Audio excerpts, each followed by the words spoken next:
the March of the 10,000. Now, Artaxerxes had a younger brother named Cyrus. Now, this is not the same Cyrus we studied earlier, named after him, but obviously not the same one. And Cyrus was accused of plotting to kill Artaxerxes. Now, whether that or not that was true, his mother basically got him off the hook, and then he actually did start to plan, how can I take over the throne of my brother?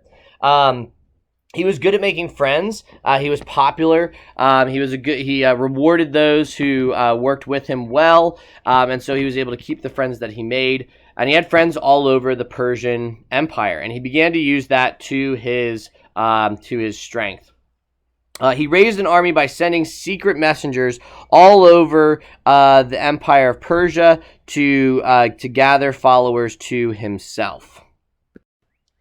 Now, over in Greece, a lot of the Greeks had been fighting for their entire lives. And the idea of peace, after Athens had fallen in 405, in 401, this is when Cyrus is able to gather together his army. So it's right after Athens has been destroyed. It's before the King's Peace, but there's kind of this. It's during this time of the Spartan. The Spartan takeover of everybody. And a lot of these Greeks had nothing else to do other than fight. So when they were offered an opportunity to go fight with Cyrus, they leaped at the opportunity, and they became essentially mercenaries, soldiers for hire, working for the Persians. The great irony, right? These are the very same troops who, 100 years before had fought the Persians at Thermopylae and beat them so gloriously. Now they're joining forces with them. Well, they were kind of tricked in this. They believed 10,000 Greeks joined the cause, and they believed that they were just going to Asia Minor to help battle some troops there. What they didn't realize is that Cyrus actually wanted to lead them deep into the Persian Empire, all the way ultimately to, I'm going to go over to this map, all the way ultimately to Susa. So all the way from over here, they thought they were just going this distance. The reality was that he wanted to go all the way across Asia Minor, down through the Tigris and Euphrates, across to Susa to attack his brother. A much further distance than what they had bargained for. And he offered to pay them more in order to do this. They ultimately made it all the way to basically Babylon, where in fighting against Artaxerxes' troops, Cyrus, the Greeks were victorious, but Cyrus himself died.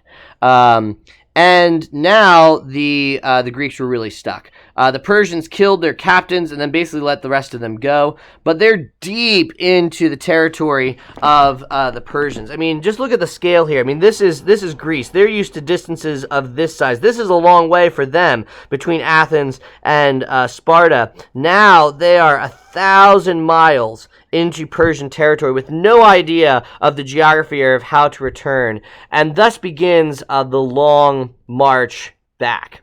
And they elect a leader, and one of the leaders that they elect for their cause is a guy named Xenophon. And Xenophon ends up writing an account of this epic journey back to Greece of the 10,000 Greeks.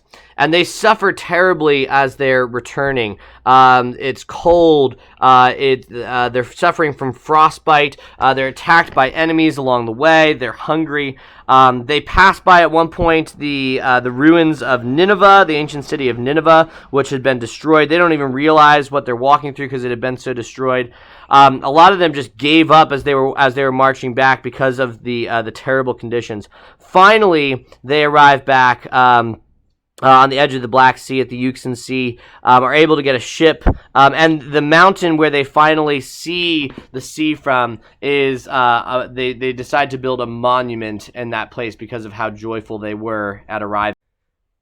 When they finally arrive at this mountain, you can just imagine the incredible jubilation of these Greeks at seeing the sea again. They had been landlocked for so long. This is a people who love the sea. They had been landlocked in Persia for months and months, and for years even, and now finally they're seeing the sea again.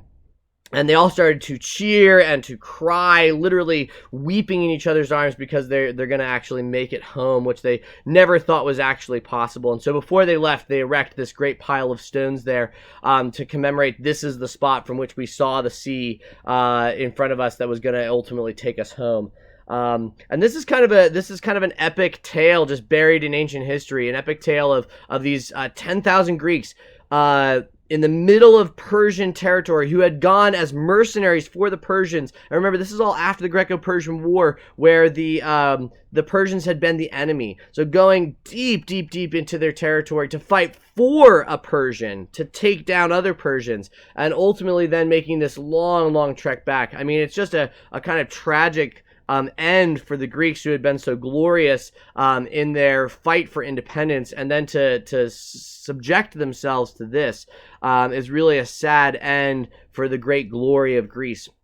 And so while this whole story of the Greco-Persian War and the Peloponnesian War is ultimately is kind of a great tragedy, in the midst of it is formed this civilization, ideals of this civilization that again are the foundation for the West, for that get past these values of democracy, of beauty, of loving truth, of loving the mind more than the body, of not living overly luxurious existences, but of disciplining yourself, and of becoming of achieving the greatest glory that a man can have. I mean, they hit the mark as high as you can without Christ. But ultimately, their own sinfulness destroys them, right? Their own squabbles, their own tensions between these Greek city-states are what ultimately bring them down. And so without that unity, without unity, they're not able to stand up to the greater enemies, and they actually end up destroying themselves. And I think this is a great lesson for us as Christians, right? Because one of the great tasks of the enemy is to destroy our unity as the church. If he can disunify us, then we are defeated. And we have to stand together and be unified if we're going to stand at all. And that's a valuable lesson that we can learn from this sad story of the fall of the Greeks.